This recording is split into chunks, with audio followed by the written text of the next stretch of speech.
রাঙামাটিতে বৃষ্টি ও বন্যার পানি কমলেও বানভাসীদের দুর্ভোগ কাটেনি। বন্যার পানিতে ভেঙে গেছে সড়ক, তৈরি হয়েছে বড় বড় গর্ত। কোথাও যানবাহন চলছে জীবনের ঝুঁকি নিয়ে, কোথাও আবার মানুষ বাধ্য হয়ে হেঁটে পৌঁছাচ্ছেন গন্তব্যে। এখন আছে পুনর্বাসনের কঠিন চ্যালেঞ্জ। বাঘাইছড়ি সংবাদদাতা ওমর ফারুক সুমনকে সাথে নিয়ে বিস্তারিত জানাচ্ছেন সবুজ মাহমুদ।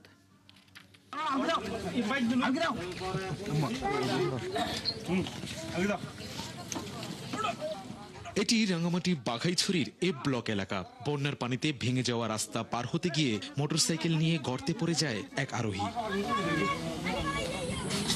এই এলাকার রাস্তার কমপক্ষে 5 জায়গায় এমন বড় বড় গর্ত ও খানাখন্দ তৈরি হয়েছে। এই এলাকাটা কিন্তু একটা বিজি এলাকা, মানে সবসময় গাড়ি চলাচল করে।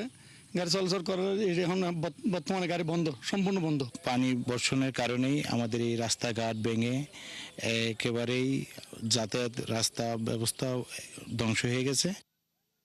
ভারী বর্ষণ ও বন্যায় ক্ষতিগ্রস্ত রাস্তায় এভাবেই ঝুঁকি নিয়ে চলাচল করছে পার্বত্য জেলাগুলোর বাসিন্দারা।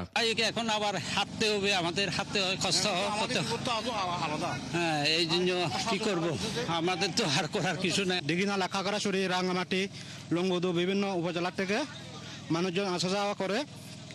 তাহলে এই রাস্তা যদি এভাবে যদি থাকে তাহলে আমাদের চলাফেরা অনেক কষ্ট হবে। কয়েকদিন হচ্ছে টানা বৃষ্টির কারণে হচ্ছে রাস্তাঘাট ভেঙে গেছে, এজন্য আমাদের এখন চলাচল করতে অসুবিধা হচ্ছে। রাস্তা চলাচলের অনুপযোগী হওয়ায় গাড়ি রেখে অনেকে পায়ে হেঁটে গন্তব্যে পৌঁছচ্ছেন। পাহাড়ে অনেক জায়গায় বন্যা পরিস্থিতির উন্নতি হয়েছে, কোথাও কোথাও এখনো বাড়িঘরে পানি আছে। তবে ভারী বর্ষণ বন্ধ হয়েছে, দেখা মিলেছে সূর্যের। এখনো ডুবে আছে অনেক শিক্ষা প্রতিষ্ঠান ও মসজিদ মন্দির। এখন পাহাড়ের মানুষদের মোকাবেলা করতে হচ্ছে বন্যা পরবর্তী চ্যালেঞ্জ।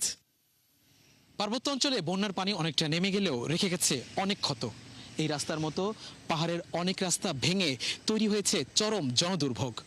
সাধারণ মানুষের দাবি দ্রুত মেরামত। সবুজ মাহমুদ, ৭১, রাঙামাটি।